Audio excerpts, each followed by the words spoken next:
조선 후기 음력 7월의 어느 깊은 밤이었습니다. 달빛이 강가의 얕은 안개 위로 번지며 마을 골목길을 은빛으로 물들였습니다. 그 정막을 깨는 것은 개 짖는 소리와 바람에 흔들리는 대나무 소리뿐이었습니다. 그때 한양 근처 남천현의 부유한 양반 박태영의 집에서 피비린내가 흘러나왔습니다. 아침이 되어 하인이 문을 열자 주인 박태영은 방 안에서 목이 베인 채 쓰러져 있었습니다. 그 곁에는 은빛 가면 하나와 흰 난초 한 송이가 가지런히 놓여 있었습니다. 칼은 단 한 번의 베임으로 목맥을 정확히 끄는 솜씨였고 피는 거의 튀지 않았습니다. 놀란 하녀가 비명을 질렀습니다. 귀신이 사람을 죽였어요. 응가면 귀신이 또 왔어요. 사람들은 몰려와 서로의 손을 부여잡으며 떨었습니다. 그들은 입을 모아 말했습니다. 응가면의 여인이 다시 나타났다더라.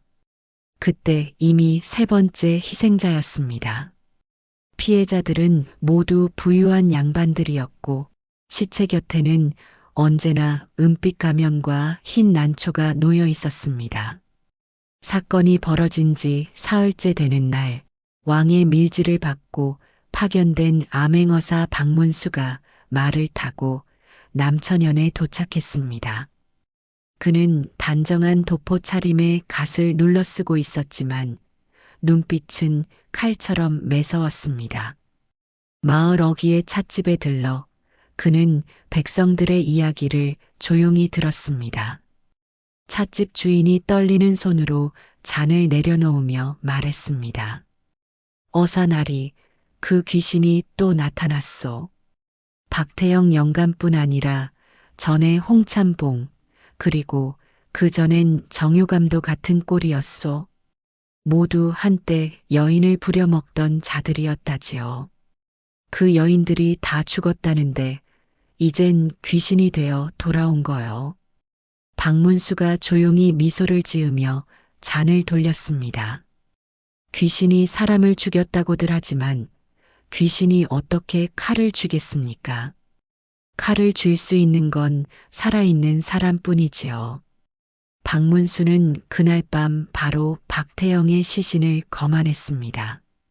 목의 상처는 날카로운 칼로 단 한 번에 베인 흔적, 손톱 밑에는 흙이 조금 묻어 있었고 방 안에는 난초 향이 진하게 남아 있었습니다. 박문수는 코끝으로 향을 맡으며 중얼거렸습니다. 난초라 이는 제사를 지내거나 영혼을 달래는 향이지 공포를 남기기 위한 것이 아닙니다. 누군가의 죽음을 애도하는 마음이 담겨 있군요. 그때 창문 밖에서 희미한 달빛이 흔들렸습니다. 박문수가 고개를 들었을 때 창살 너머로 하얀 옷을 입은 여인이 서 있었습니다. 그 여인은 은빛 가면을 쓰고 있었고 손에는 흰 난초 한 송이를 들고 있었습니다. 달빛이 가면에 닿자 눈 부분이 은빛으로 반짝였습니다. 박문수가 자리에서 일어나 외쳤습니다. 거기 누구요? 정체를 밝히시오. 여인은 아무 대답도 하지 않았습니다. 그녀는 고개를 들어 달을 바라보며 낮게 속삭였습니다. 이제 하나 남았어. 마지막 한 사람만 남았어. 그 말이 끝나자 그녀의 옷자락이 바람에 흩날리며 그림자처럼 사라졌습니다. 남은 것은 젖은 흙 위에 떨어진 흰 난초 꽃잎 한 장뿐이었습니다. 박문수는 그 꽃잎을 손가락 사이에 끼워 올려다 보았습니다. 그리고 낮게 말했습니다. 그녀는 귀신이 아니라 복수의 맹세를 지닌 인간이로다. 달빛은 조용히 박문수의 눈에 비쳤고 그는 그 눈빛 속에서 한 여인의 절규와 원한을 보았습니다.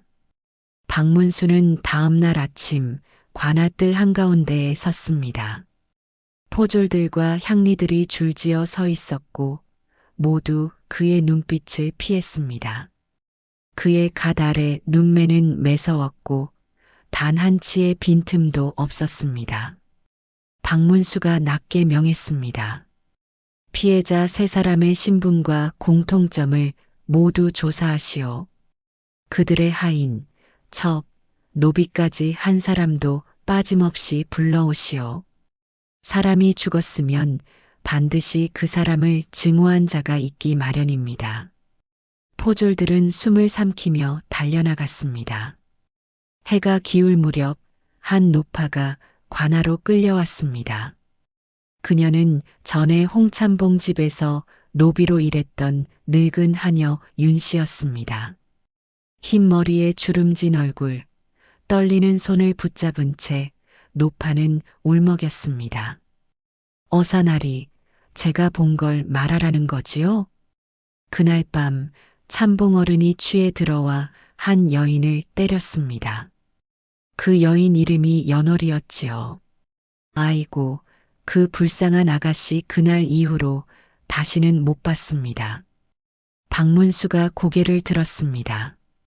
그 여인 연월이라 했습니까? 윤 씨가 말했습니다. 예, 나리. 그 아가씨는 본디 그 집의 여종이었는데 얼굴이 고아 주인마님께 시샘을 받았지요. 결국 어느 날 강가에서 시신으로 발견됐습니다. 하지만 참봉 어른은 죄를 받지 않았어요. 박문수는 무릎 위에 놓인 장부를 덮었습니다. 연월이라는 이름, 그리고 흰 난초, 그 두 가지가 머릿속에서 겹쳤습니다. 그날 밤 박문수는 객사 마루에서 홀로 앉아 있었습니다. 달빛이 마루 끝을 비추었고 그는 조용히 향을 피워놓은 채 난초 한 송이를 바라보았습니다. 박문수는 자신에게 중얼거렸습니다. 세 사람의 공통점은 모두 같은 해에 여인을 잃은 자들이군. 그 여인의 이름이 연월이라 그렇다면 복수하는 이는 그녀의 혈육이거나 그녀의 한을 알고 있는 자일 터. 그때 방문이 열리며 젊은 포졸 하나가 들어왔습니다. 어사나리, 마을절 근처 노승이 기이한 이야기를 전했습니다. 연월이라는 여인이 죽은 다음 날 그 언니가 산속에서 시신을 수습해 갔다고 합니다. 박문수는 눈빛을 번쩍이며 일어섰습니다. 그 언니의 이름은? 포졸이 말했습니다. 연심이라 합니다. 그 이름이 포졸의 입에서 흘러나오자 달빛이 순간 창호 위에 은빛으로 번졌습니다. 박문수는 갓을 고쳤으며 말했습니다. 좋다. 내일 새벽 절로 간다. 귀신이든 사람이든 그 여인의 진심을 직접 들어야겠다. 다음 날 새벽 산길을 따라 박문수가 절에 도착했습니다. 절 이름은 묘양사. 절의 노승은 하얀 눈썹을 길게 늘어뜨린 채 박문수를 맞이하며 조용히 합장했습니다. 노승이 말했습니다. 어사나리, 당신이 찾는 이는 이미 세상 사람이 아닐 수도 있습니다. 하지만 그 여인의 언니 연심은 이 절에서 며칠 머물렀지요. 그녀는 하루 종일 불 앞에서 기도하며 이런 말을 했습니다. 내 동생의 한을 풀기 전엔 난 결코 웃지 않겠다. 박문수가 물었습니다. 그녀는 지금 어디 있습니까? 노승은 고개를 저었습니다. 3년 전 이맘때 떠났습니다.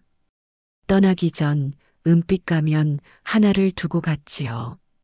그 가면엔 한 줄의 글이 새겨져 있었습니다. 박문수가 눈을 좁혔습니다.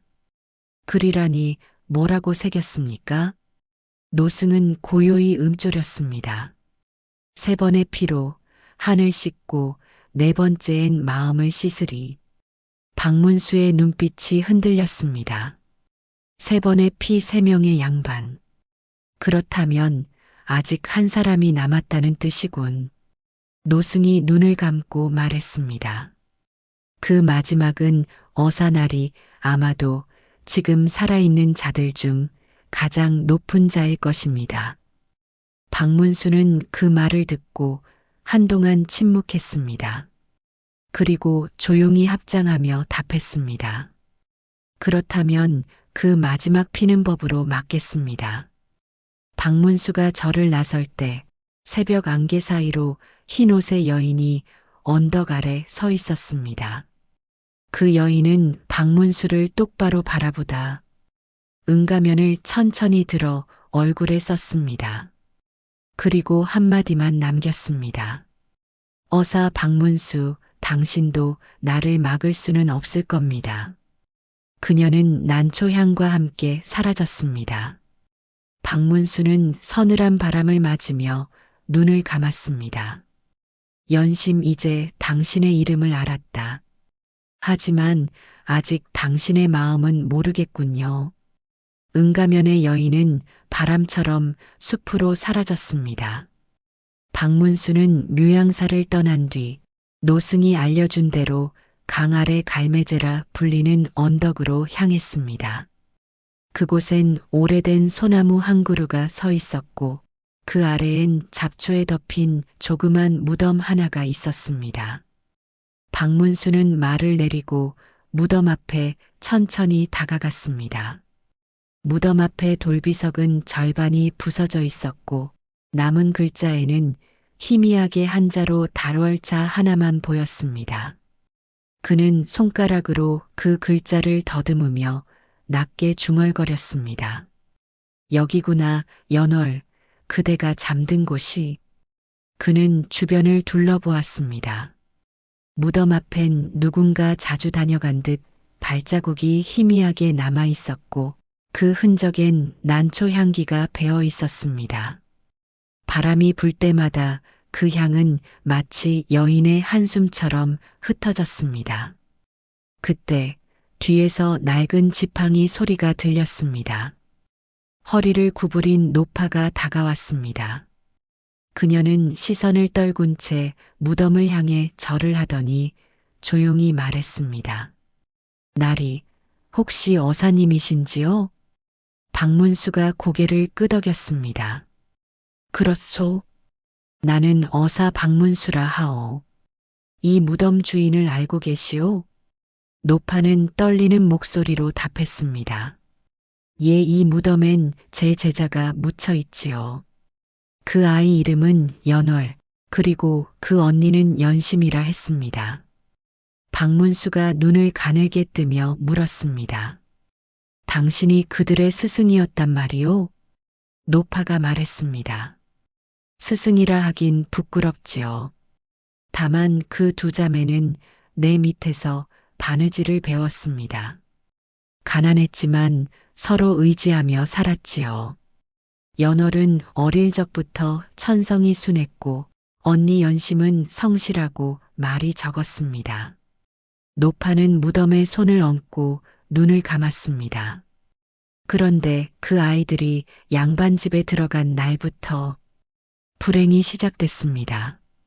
연월은 박태영 영감의 첩으로 들었고 얼마 지나지 않아 집안의 욕심에 시달리다가 결국 그만. 박문수가 낮게 물었습니다.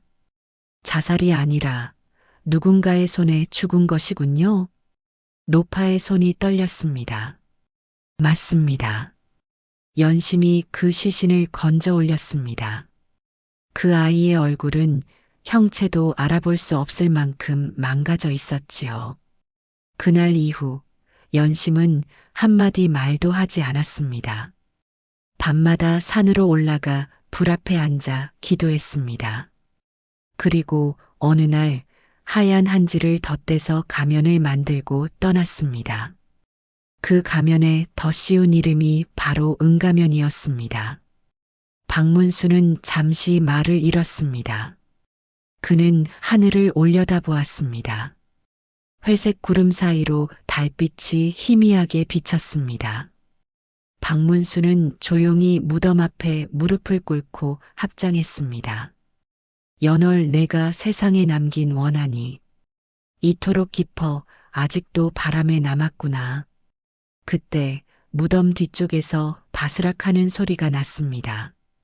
박문수가 재빨리 고개를 돌렸습니다. 그곳엔 흰 옷을 입은 여인이 서 있었습니다. 그녀의 손엔 흙 묻은 난초 한 송이가 들려 있었고 얼굴은 은빛 가면으로 가려져 있었습니다. 그녀는 조용히 무덤에 꽃을 꽂았습니다. 그리고 떨리는 목소리로 말했습니다. 어사님, 그만 돌아가세요. 이건 제 일입니다. 그들이 지은 죄, 제 손으로 갚을 것입니다. 박문수가 한 걸음 다가서며 단호히 말했습니다. 연심, 그대의 마음은 이해하오. 그러나 법보다 앞서 피를 흘리는 건 죄요. 연심은 천천히 고개를 들었습니다. 은가면 틈 사이로 눈물이 한 줄기 흘러내렸습니다. 법이 그들을 벌했습니까? 왕이, 어사가, 누가 제 동생의 억울함을 풀었습니까? 그녀는 차가운 웃음을 지으며 말을 이었습니다. 저는 이제 그날 연월이 죽던 냇물 위를 걷는 겁니다. 끝을 볼 때까지 멈추지 않을 겁니다. 그녀는 그 말을 남기고 천천히 뒤돌아섰습니다. 박문수는 손을 내밀었지만 그녀는 이미 안개 속으로 사라졌습니다. 남은 건 무덤 앞에 꽂힌 흰 난초 한 송이, 그리고 은가면의 눈물 자국이었습니다.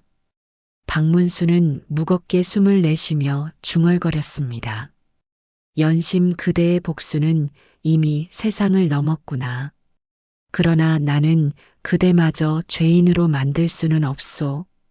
그의 손끝에는 흙먼지와 난초 향이 뒤섞여 남았습니다. 그 향은 오래도록 사라지지 않았습니다. 며칠 뒤 박문수는 연심을 잡기 위한 계책을 세웠습니다. 그는 일부러 부패한 관리로 위장해 남천연의 사또 집에 잠입했습니다. 그날부터 그는 일부러 양반들 앞에서 거만한 태도를 보이며 백성들에게 과도한 세금을 부과했습니다. 포졸들은 그의 명령에 어리둥절했지만 박문수는 단호하게 말했습니다. 은가면의 여인은 부패한 자를 벌합니다. 그렇다면 그 부패한 자를 내 눈앞에 불러오게 만들면 그녀가 반드시 나타나겠지요. 밤마다 관아 앞에는 기이한 소문이 돌았습니다. 새로 부임한 관리가 백성들의 재물을 빼앗는다는 이야기였습니다. 그리고 사흘째 되는 밤, 박문수는 일부러 혼자서 등잔 하나만 켜둔 채 대청에 앉아 있었습니다. 등잔불은 바람에 흔들렸고 그는 서류를 넘기며 조용히 중얼거렸습니다. 이제 오겠지. 내가 복수의 여인이라면 이 부정한 불빛을 그냥 두지 않을 테니까. 그때였습니다. 등잔불이 훅 꺼지고 방 안이 어둠에 잠겼습니다. 창문이 열리며 차가운 밤바람이 스쳤고 그 속에서 은빛 가면 하나가 달빛을 반사하며 나타났습니다. 그녀는 조용히 발을 내딛었습니다. 흰옷의 자락이 바닥을 스쳤고 가면 틈새로 보이는 눈빛은 매서우면서도 슬펐습니다. 박문수는 천천히 몸을 일으켰습니다. 드디어 왔군요, 연심. 그녀는 칼을 들고 앞으로 나아갔습니다. 어사 박문수, 당신도 그들과 똑같지 않습니까? 당신이 진짜 정이라면 제 동생의 억울함을 왜 외면했습니까? 박문수가 낮은 목소리로 답했습니다. 그대의 분노는 이해하오. 하지만 그대가 하는 짓은 또 다른 억울함을 낳을 뿐이요. 연심은 칼을 들어 올렸습니다. 정의는 언제나 힘 있는 자의 손에 있었습니다. 난 이제 힘없는 자의 칼로 그들의 정의를 배려합니다. 그녀가 박문수에게로 달려들자 그는 피하지 않고 팔로 그녀의 손목을 붙잡았습니다. 찰나의 순간 칼날이 박문수의 소매를 스쳤고 피가 번졌습니다. 그러나 박문수의 눈빛은 여전히 흔들리지 않았습니다. 박문수는 단호히 말했습니다. 그대의 칼은 동생을 위하는 듯 하지만 그 끝은 결국 그대 자신을 죽일 것이요. 그녀는 몸을 떨며 칼을 떨어뜨렸습니다. 한참을 숨죽이다가 낮게 말했습니다. 그럼 어사나리, 제 동생의 이름을 대신 불러줄 수 있습니까? 누가 그 아이의 억울함을 알아줍니까? 박문수는 잠시 말을 잃었습니다. 그녀의 떨리는 어깨, 응가면 아래서 떨어지는 눈물방울. 그 모습은 더 이상 살인자의 얼굴이 아니라 잃어버린 이름을 찾는 여인의 절규였습니다. 박문수는 부드럽게 말했습니다. 연심, 그대가 더는 피를 묻히지 않게 하리다. 내가 직접 그 죄인들을 법으로 끌어내겠소. 연심은 고개를 들었습니다. 은빛 가면 아래에서 그녀의 눈동자가 흔들렸습니다. 그 말 믿을 수 있습니까? 박문수가 말했습니다. 내 이름이 박문수요. 어사로서의 맹세는 피보다 무겁습니다. 그녀는 잠시 박문수를 바라보다가 천천히 뒷걸음질치며 말했습니다. 그럼 마지막 기회를 주겠습니다. 나리의 정의가 거짓이면 제 칼이 다시 당신 앞에 설 겁니다. 그녀는 달빛 속으로 사라졌습니다. 남은 것은 바닥에 떨어진 흰 난초 한 송이와 피 묻은 박문수의 소매뿐이었습니다. 박문수는 난초를 손에 쥐며 중얼거렸습니다. 연심 그대의 복수는 아직 끝나지 않았지만 내가 그 끝을 반드시 막겠다. 그리고 이틀째 되는 밤 포청의 등불이 꺼질 무렵 문 밖에서 조용한 발자국이 들렸습니다. 박문수는 천천히 자리에서 일어나 문을 열었습니다. 그 문 앞에는 은빛 가면을 벗은 여인, 연심이 서 있었습니다. 그녀의 얼굴에는 상처 자국이 남아 있었지만 눈빛만큼은 이상하리만큼 평온했습니다. 박문수가 놀란 듯 한 걸음 물러섰습니다. 연심 그대가 스스로 왔단 말이오? 그녀는 고개를 끄덕였습니다. 그날 어사나리의 말을 생각했습니다. 정의는 피로 세우면 또 다른 피를 부른다고 하셨지요. 제 칼은 이미 3번의 피를 보았습니다. 더는 누군가의 이름을 피로 쓰고 싶지 않습니다. 그녀는 두 손을 앞으로 내밀며 조용히 말했습니다. 저를 결박하십시오. 저는 이제 제 죄를 법으로 심판받겠습니다. 다만 나리께서 제 말을 믿어주신다면 제 동생 연월이 왜 죽었는지 그 진실을 모두 밝히겠습니다. 박문수의 눈빛이 깊게 흔들렸습니다. 그는 조용히 그녀의 손목을 붙잡았습니다. 연심, 나는 그대의 진심을 믿소. 그대가 죄인이 아니란 걸 이미 알고 있소. 그 말에 그녀는 처음으로 미소를 지었습니다. 그 미소는 지쳐 있었지만 오래된 어둠을 벗어난 사람의 얼굴이었습니다. 어사나리, 저는 이제 피의 여인이 아니라 제 동생의 이름을 지키는 증인이 되겠습니다. 잠시 뒤 포졸들이 달려왔습니다. 그들은 칼을 뽑으며 외쳤습니다. 나리, 그 가면의 여인을 조심하십시오. 그러나 박문수는 손을 들어 제지했습니다. 그녀를 해하지 마라. 그 여인은 스스로 왔다. 오늘부터 그녀는 피의 죄인이 아닌 사건의 증인이다. 포졸들이 놀라 서로를 바라보았습니다. 연심은 담담히 말했다. 제가 저지른 피의 죄는 숨기지 않겠습니다. 하지만 제 동생의 죽음을 만든 진짜 죄인들은 아직 이 땅에 있습니다. 그녀는 천천히 걸음을 옮겨 포도청 안으로 들어갔습니다. 등불빛이 그녀의 뒷모습을 감쌌고 그 그림자는 마치 긴 한의 그림자가 사라지는 듯 했습니다. 박문수는 그 모습을 끝까지 지켜보았습니다. 그리고 낮게 중얼거렸습니다. 연심, 이제부터 진실을 함께 밝히리다. 그대의 피가 아니라 나의 붓으로. 그리고 새벽이 막 밝아오려는 시각이었습니다. 포청의 마당은 싸늘한 안개로 덮여 있었고 그 한가운데 은빛 가면을 쓴 여인 연심이 묶인 채 서 있었습니다. 그녀의 흰옷은 피와 먼지로 얼룩져 있었고 눈동자는 이미 체념한 듯 고요했습니다. 박문수는 천천히 걸어와 그녀 앞에 섰습니다. 그의 표정에는 분노보다 안타까움이, 의무보다 인간의 연민이 담겨 있었습니다. 박문수가 낮은 목소리로 물었습니다. 연심, 왜 이런 길을 택했소?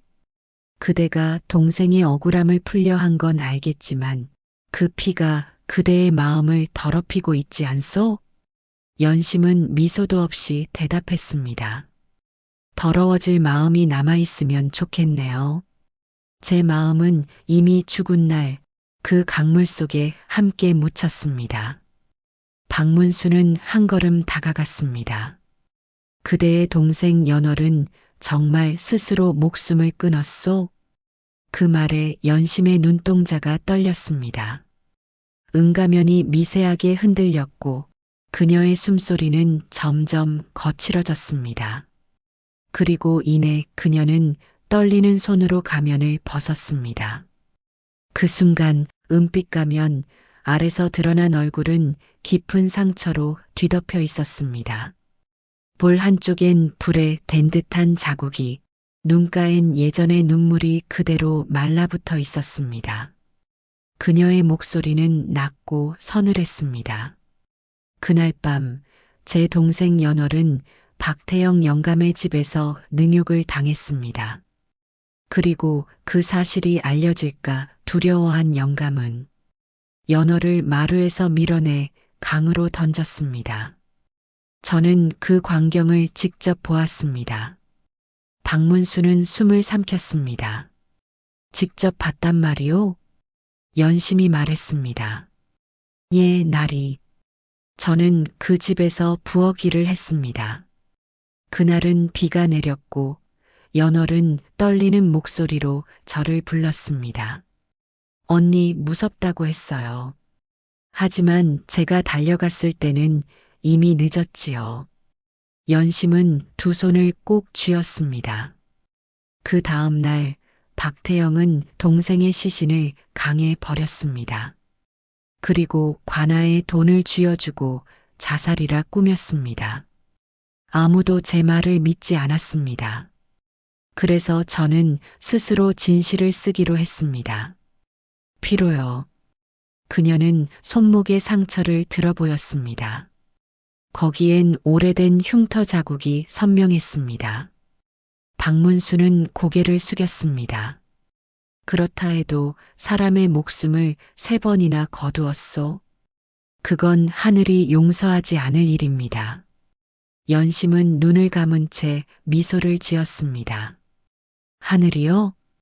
하늘이 제 동생을 지켜주었습니까? 하늘이 정이라면 어째서 죄인이 살아남고 피해자는 강물 속에서 썩어야 합니까? 그녀의 눈에 눈물이 맺혔습니다. 그 눈물은 피와 함께 흘러내려 목깃을 적셨습니다. 저는 죄인입니다.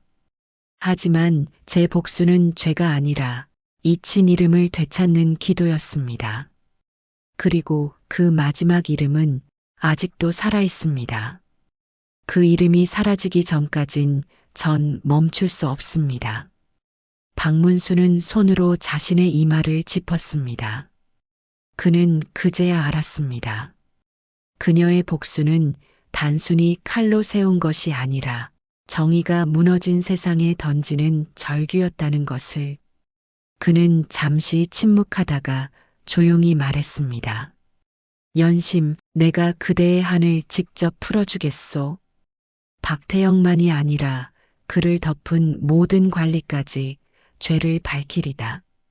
연심은 박문수를 바라보다가 처음으로 미묘한 미소를 지었습니다. 그 미소에는 눈물과 고마움 그리고 마지막 희망이 섞여 있었습니다. 그 말이 거짓이라면 어사나리. 저는 다시 이 세상 어딘가에서 깨어날 겁니다. 연심은 고개를 숙이며 조용히 덧붙였습니다. 제 동생 연월은 꽃처럼 살다 짓밟혔습니다. 그 아이의 이름이 한 번만이라도 바람에 불리길 원합니다. 박문수는 깊게 고개를 숙이며 중얼거렸습니다. 연월 그대의 이름을 어사 박문수가 왕 앞에 직접 전하겠소. 그녀는 눈을 감았습니다. 창밖으로 첫 새벽 햇살이 스며들며 그녀의 눈물 위에서 부드럽게 반짝였습니다. 며칠 후 한양의 형조청. 붉은 기둥 사이로 하얀 햇빛이 쏟아지는 넓은 마당에 박문수가 조용히 발을 들였습니다. 그의 눈빛은 예리했고 손에는 봉인된 서찰 한 통이 들려 있었습니다. 그 서찰 안에는 남천연에서 조사한 모든 증언과 죽은 여종 연월의 사건 기록이 담겨 있었습니다. 그러나 그 기록의 끝에는 스스로 생을 마감이라는 글자가 붉은 도장으로 찍혀 있었습니다. 박문수는 그 붉은 글씨를 가만히 바라보다 이를 악물었습니다. 이 글씨 형조에서 직접 찍은 관인, 즉 누군가 조정의 손이 닿은 사건이었군. 그는 고개를 들어 형조청의 상자, 형조참판 윤상을 바라보았습니다. 윤상은 골룡포 대신 진홍색 달령을 걸치고 느긋하게 차를 마시고 있었습니다.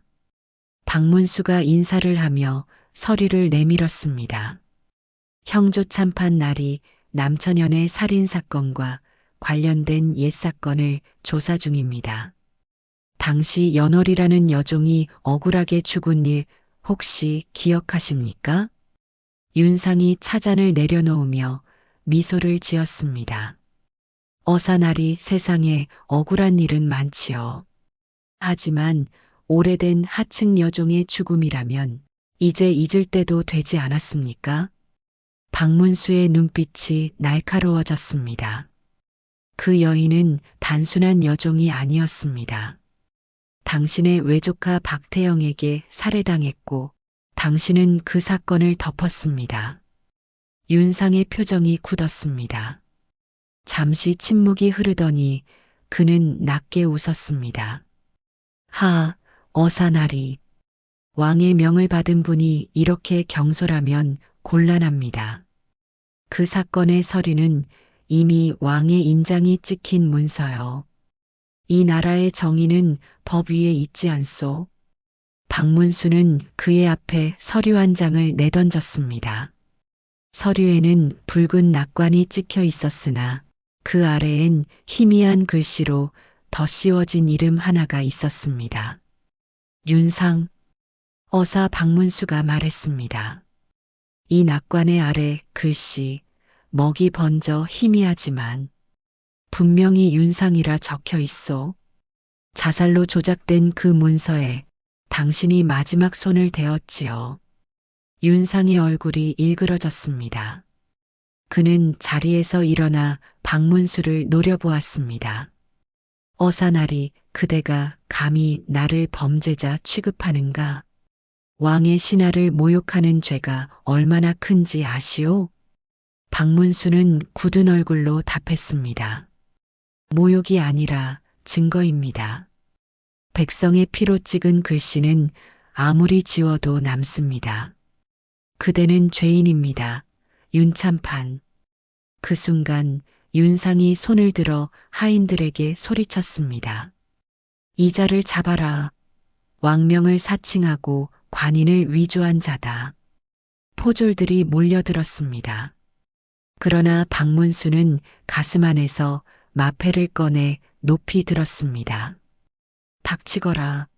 내가 바로 왕의 밀명을 받은 암행어사 박문수다. 순간 마당이 정적에 잠겼습니다. 포졸들이 얼어붙은 듯 무릎을 꿇었습니다. 윤상의 얼굴은 하얗게 질렸습니다. 박문수가 천천히 걸어가며 낮게 말했습니다. 당신은 3번의 피로 그 여인을 잊으려 했지만 이제 4번째 피는 당신 자신의 것이 될 것이오. 윤상이 이를 악물며 외쳤습니다. 어사나리, 이건 정치입니다. 내가 아니면 조정은 썩는다. 그 여종 따위의 죽음으로 나라를 흔들 셈이요? 박문수의 눈빛은 싸늘했습니다. 나라를 썩게 만든 건 그대의 피여. 그는 손을 들어 포졸들에게 명했습니다. 형조 참판 윤상을 임금의 명으로 체포하라. 포졸들이 윤상을 결박했습니다. 그가 몸부림치며 소리쳤습니다. 박문수, 내가 정이라 부르는 그것이 내일은 너를 삼킬 것이야. 박문수는 대답하지 않았습니다. 그저 조용히 하늘을 바라보며 중얼거렸습니다. 정의가 나를 삼킨다 해도 진실은 남는다. 그날 밤 박문수는 연심이 갇힌 포청의 방문 앞에 섰습니다. 그녀는 창살 너머에서 박문수를 바라보았습니다. 그의 눈빛엔 피로와 회한이 섞여 있었지만 그녀의 입가엔 처음으로 따뜻한 미소가 번졌습니다. 이제 제 동생이 조금은 웃을 수 있겠네요. 박문수는 고개를 숙였습니다. 연심, 그대의 한은 이제 법으로 풀었습니다. 하지만 그대 마음의 피는 내가 씻을 수 없소. 그녀는 눈을 감으며 낮게 속삭였습니다. 피로 시작된 일은 피로 끝나는 법이지요. 하지만 나리의 손끝에서 나는 멍 냄새는 이상하게 따뜻하네요. 그녀의 눈가에 눈물이 맺혔습니다. 그 눈물은 마지막 달빛 아래서 반짝이며 떨어졌습니다. 사흘 뒤 흐린 하늘 아래에서 종소리가 울렸습니다. 포청 마당에는 비가 내리고 있었고 그 빗속에서 은가면의 여인 연심이 묶인 채 무릎을 꿇고 있었습니다. 그녀의 흰옷은 이미 흙탕물에 젖었지만 그 얼굴에는 이상하리만큼 평온한 미소가 떠올라 있었습니다. 형리가 명을 외쳤습니다. 사형 집행 준비하라. 그러나 그 순간 박문수가 급히 관청문을 열고 들어왔습니다. 잠깐 멈추시오. 그의 목소리는 천둥처럼 울렸습니다. 모두가 놀라 고개를 들었고 박문수는 단호한 표정으로 명령했습니다. 임금의 어명이다. 은가면의 여인 연심의 사형을 오늘만 미루라. 형리들이 당황해 뒤를 물러섰습니다.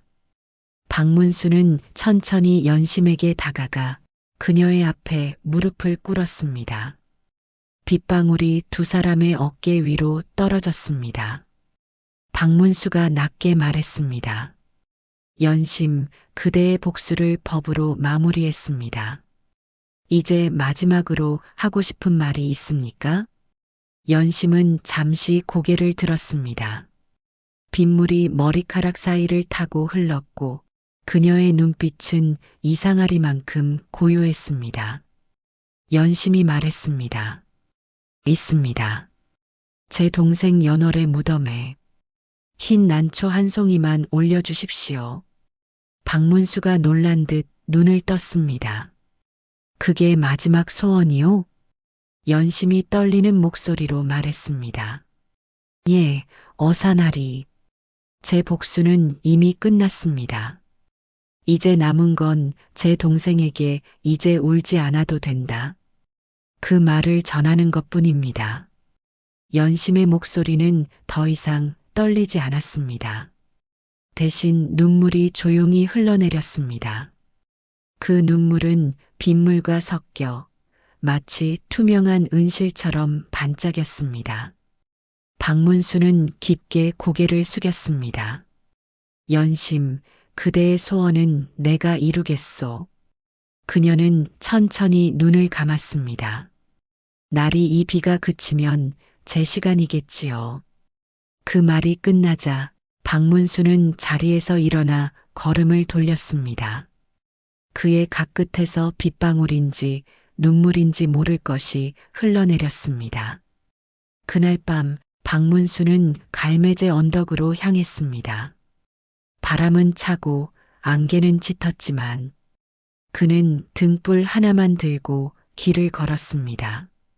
길 위에는 난초향이 희미하게 남아 있었습니다. 무덤 앞에 다다르자 그는 무릎을 꿇고 난초 한 송이를 내려놓았습니다. 꽃잎이 빗물에 젖어 살짝 흔들렸습니다. 박문수는 두 손을 모으고 조용히 응조렸습니다. 연월, 그대의 이름은 이제 억울하지 않다. 그대의 언니 연심은 오늘 마지막 눈물을 흘리고 그대를 따라가려 한다. 그 순간 바람이 불었습니다. 무덤 위에 풀잎이 흔들리며 마치 누군가의 손길처럼 박문수의 어깨를 스쳤습니다. 그는 눈을 감고 잠시 기도했습니다. 부디 이제 두 자매의 한이 이 비와 함께 씻기길 바란다. 다음 날 새벽 포청 마당에는 다시 종소리가 울렸습니다. 연심은 미소를 띤 채 무릎을 꿇었습니다. 박문수는 멀리서 조용히 바라보았습니다. 그녀는 마지막으로 하늘을 올려다보며 속삭였습니다. 세상에 하나뿐인 사랑하는 나의 동생아, 이제 그만 울어도 된단다. 그 말과 함께 하늘에서 한 줄기 햇살이 구름 사이로 비쳤습니다. 그 빛이 그녀의 얼굴에 닿았을 때 연심의 눈에서 한 방울의 눈물이 떨어졌습니다. 그 눈물은 땅 위에서 빛처럼 반짝이다 사라졌습니다. 그날 이후 사람들은 비가 내린 뒤 난초향이 감돌면 이렇게 말했습니다. 응가면의 여인이 오늘도 동생을 찾아왔구나. 그로부터 며칠이 흘렀습니다. 가을비가 그치고 한양의 하늘은 유난히 맑았습니다. 경복궁 근정전 앞 붉은 담장 사이로 어사 박문수가 천천히 걸어 들어섰습니다. 그의 얼굴에는 긴 여정의 흔적이 남아 있었고 손에는 한 권의 보고서가 들려 있었습니다. 임금은 옥좌 위에서 그를 바라보았습니다. 박문수, 남천연의 살인사건이라 하였느냐? 박문수는 무릎을 꿇고 서류를 올렸습니다. 예, 전하. 모든 사건은 이미 마무리되었습니다. 3명의 양반과 형조 참판 윤상 모두 법의 심판을 받았습니다. 임금이 조용히 물었습니다. 그리고 그 살인을 저지른 여인, 응가면이라 불린 자는 어떻게 되었느냐? 박문수는 고개를 숙인 채 잠시 침묵했습니다. 그리고 낮은 목소리로 대답했습니다. 그 여인, 연심은 이미 형을 받았습니다. 그러나 그녀의 죄는 단지 복수가 아니었습니다. 임금의 눈썹이 움직였습니다. 복수가 죄가 아니란 말이냐? 박문수가 조용히 대답했습니다. 전하, 그 여인의 칼은 사람을 해하려 든 것이 아니라 법이 외면한 진실을 드러내려 한 것이었습니다. 그녀의 피는 분노의 피가 아니라 억울한 이들의 목소리였습니다. 임금은 잠시 박문수를 바라보다가 말했습니다. 박문수, 그대의 말은 사람의 정의이지만 나라의 법은 감정으로 다스릴 수 없지 않느냐. 박문수는 그 앞에서 머리를 깊이 숙였습니다. 전하, 그래서 아뢰입니다. 그녀의 이름을 죄인의 명부에 올리지 말아 주십시오. 그 대신 한 여인으로서의 이름 연심을 그녀의 무덤비에 새겨 주시옵소서. 임금은 한참 동안 말이 없었습니다. 대전 안의 모든 신하들이 숨을 죽였습니다. 그리고 마침내 임금이 조용히 입을 열었습니다. 그대의 청을 받아들이겠다. 그 여인의 죄를 씻고 무덤비에는 은가면의 여인, 연심 정의로 돌아간 자라 새기게 하라. 박문수는 고개를 깊이 숙였습니다. 그의 눈가에는 알 수 없는 미묘한 감정이 번졌습니다. 그것은 승리도 안도도 아닌 오직 한 인간의 영혼을 구원한 안타까움이었습니다. 그날 밤 박문수는 관아의 등불 아래에서 사건 보고서를 마지막으로 매만지고 있었습니다. 그는 긴 문장을 모두 지우고 마지막 한 줄만을 남겼습니다. 은가면의 여인은 죄인이 아니었다. 그녀는 억울한 세상을 대신 울어준 사람이다. 그는 그 문장을 붓끝으로 덮으며 조용히 미소 지었습니다. 등잔불이 바람에 흔들리자 먹빛 위에 물결 같은 빛이 번졌습니다. 그때 문 밖에서 바람이 스쳤습니다.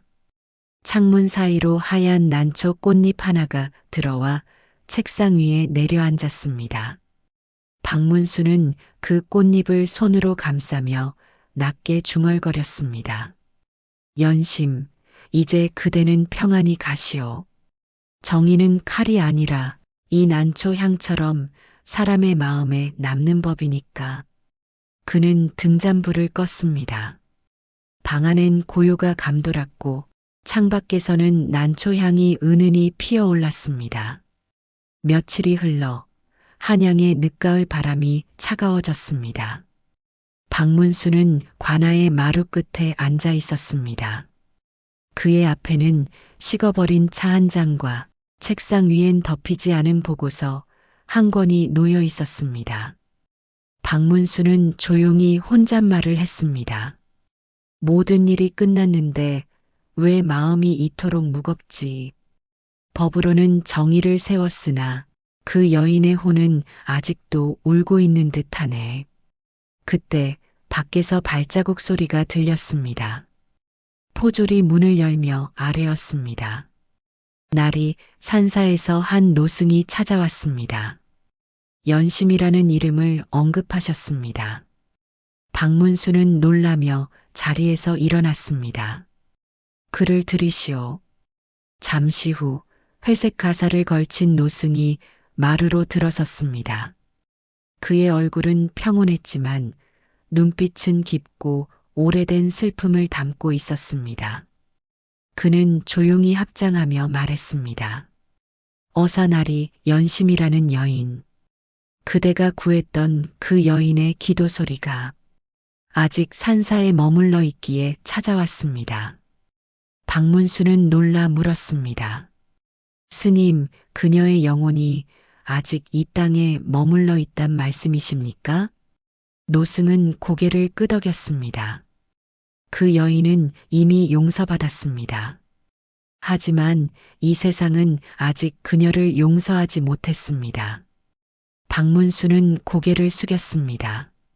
스님, 저는 그 여인을 법으로 죄인이라 하지 않았습니다. 그녀의 무덤비에도 정의로 돌아간 자라 새겼습니다. 그럼에도 어찌 이 마음이 이렇게 허하단 말입니까? 노승은 미소를 지었습니다.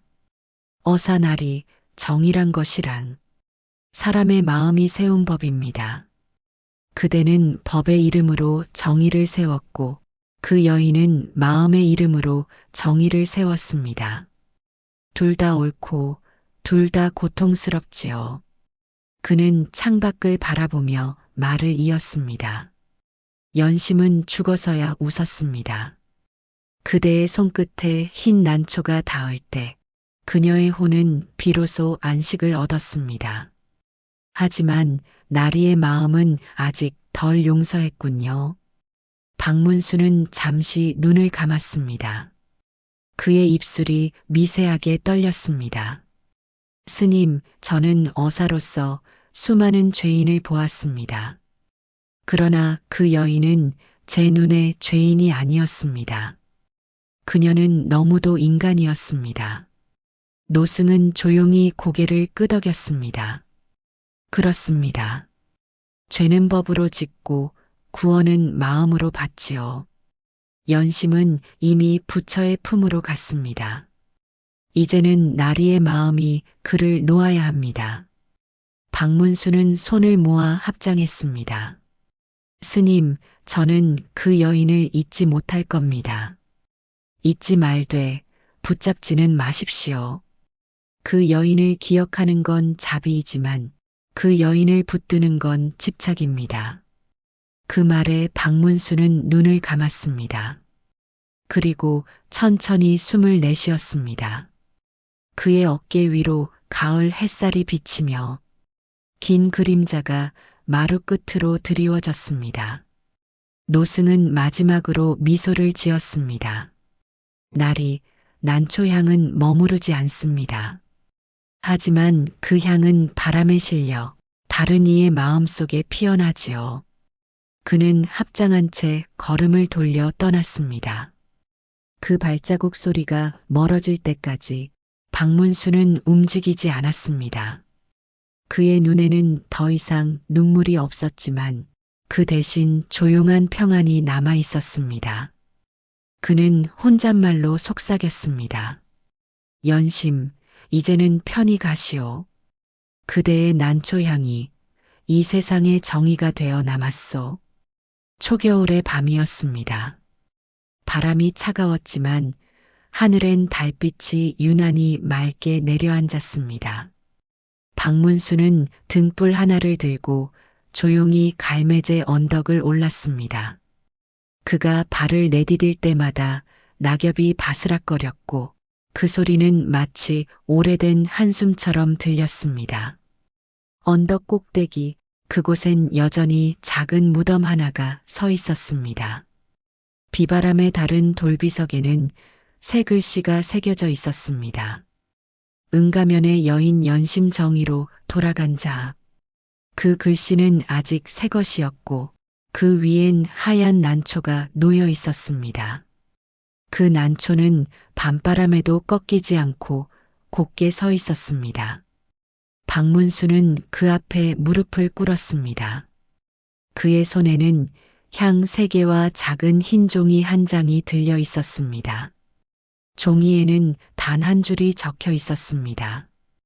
응가면의 여인은 죄인이 아니었다. 박문수는 향에 불을 붙이고 두 손으로 모아 정성껏 절을 올렸습니다. 연심, 그대의 이름을 이제 세상이 기억할 것이오. 그대의 칼은 피를 남겼으나 그 마음은 진실을 남겼습니다. 바람이 스쳐 지나갔습니다. 향 연기가 달빛에 흩날리며 무덤 위 난초잎 사이로 은빛이 흐르듯 번졌습니다. 박문수는 조용히 눈을 감았습니다. 그의 마음속에 연심의 마지막 미소가 떠올랐습니다. 그 미소는 슬픔이 아니라 해탈에 가까운 평화였습니다. 그는 낮은 목소리로 중얼거렸습니다. 그대의 한이 사라지면 이 땅에 억울한 이들의 눈물도 마를 것이오. 그때 산 아래서 바람이 불어 올라왔습니다. 그 바람 속에는 분명히 난초 향기가 섞여 있었습니다. 향은 무덤 주위를 한 바퀴 맴돌더니 달빛을 따라 하늘로 천천히 사라졌습니다. 박문수는 고개를 들었습니다. 하늘엔 크고 둥근 달이 떠 있었고 그 빛이 무덤과 난초 그리고 그의 얼굴을 부드럽게 감쌌습니다. 그는 두 손을 합장하며 마지막으로 절했습니다. 연심, 그대는 이제 부처의 곁에 있겠지요. 이 어사가 다시 이 세상 억울한 자들을 위해 걸을 때 그대의 향이 나를 이끌어 주길 바랍니다. 그는 천천히 몸을 일으켰습니다. 뒤돌아 언덕을 내려가는 그의 뒷모습 위로 달빛이 길게 드리워졌습니다. 그 빛은 마치 하늘이 내린 한 줄기 연심의 눈물처럼 조용하고 따뜻하게 세상을 비추었습니다. 그 후로 매년 초겨울이 되면 남천연의 언덕 위엔 아무도 심지 않은 난초가 피어났습니다. 백성들은 그 꽃을 연심초라 불렀습니다. 그 향은 짙지 않았지만 오래도록 남았습니다. 어사 박문수는 훗날 이렇게 적었습니다. 법이 닿지 못한 곳엔 사람의 마음이 정의가 된다. 그리고 그 글은 조용히 장부의 마지막 페이지에 남아 그의 붓끝에서 영원한 응가면의 여인의 이름을 품었습니다.